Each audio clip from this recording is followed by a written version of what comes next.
And today I've got a quick look at the Motorola Razr HD LTE.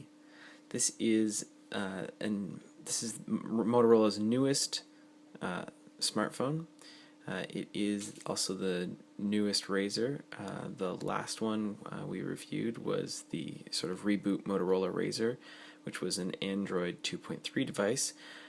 This year they're back with a new Razr. It's sporting 4G LTE, and it has a new processor, a great big bright new screen, and gingerbread. Sorry, not gingerbread, ice cream sandwich. No jelly bean for this device, sorry, but Motorola says it's possible that they will be upgrading to jelly bean, but for now, users who are adopting this are going to get ice cream sandwich. But that's not a bad thing because this device has a lot going for it.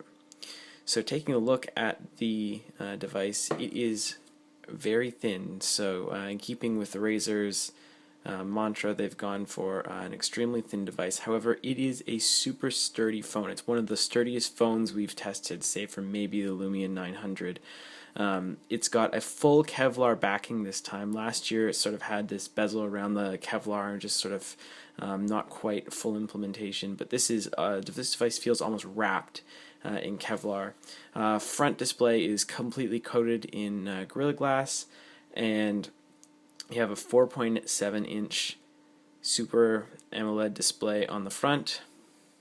Let's unlock the device, and it is big and bright and very sharp, and I'm not sure if it comes through in here, but a little oversaturated, I think, but it is it's a great looking screen. So you've got your home buttons, your Android home buttons integrated into the display, sort of like the Galaxy Nexus. I really like that approach. I think it's sort of exactly what Google thought of when they were, or Google meant for manufacturers to do when they were doing it. And you know, Motorola is taking a lot of cues from Google, I think, on this device, at least on the software side. This is almost stock Android ice cream sandwich, so it's a great feeling OS. Everything's very smooth to scroll through. Not a whole lot of carrier or no carrier apps on this one, at least. I'm not sure if that's just our review unit or if that's the way it's going to be, but that's such a nice thing to have. It's almost a feature at this point for Android phones. Chrome browser is fast and fluid and very quick on LTE. Of course, this is using Wi-Fi at the moment, I believe. No, we're on cellular. But we don't have LTE up here in Aurora anyway. So, what I'm liking about this device, they've improved on the little things over last year's model, like the lock button, which was incredibly frustrating to use last year. This is textured now and juts out just a little bit, so it's really nice to and really quick to work. The full Kevlar backing is great. 8-megapixel camera takes good pictures, although it defaults to a 6-megapixel implementation by standard, so you have to unlock the 8-megapixel version of the camera, but that's easily done in the settings menu. And what else? The screen is great. Voice quality is good. Battery life is incredible.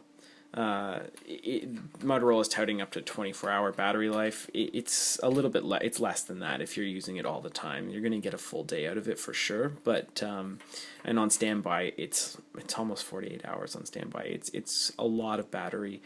Power users are going to really like that. The screen is super bright. It's 720 by 1280 pixels, so it is 720p, I guess, HD. That's where the HD monkey comes along. So overall, this is a great everyday phone, I would say. And you know, Motorola has sort of touted it as the everyday phone, and I think they're right on with their marketing message in that case. It is a very sturdy phone.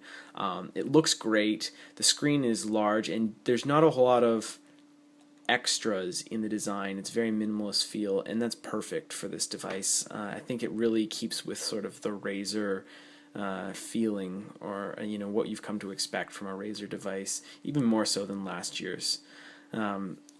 Little things like HDMI out really sort of go along with the HD display, and you're going to want to use this phone all the time. The inclusion of what boils down to stock ice cream sandwich is also a nice touch. There's not a whole lot of frills, but what it does do, it does near flawlessly. So we really like the Razr HD. We think it's a great option, especially if you haven't made the jump to ice cream sandwich. It also competes very well with any of the other high-end Android devices.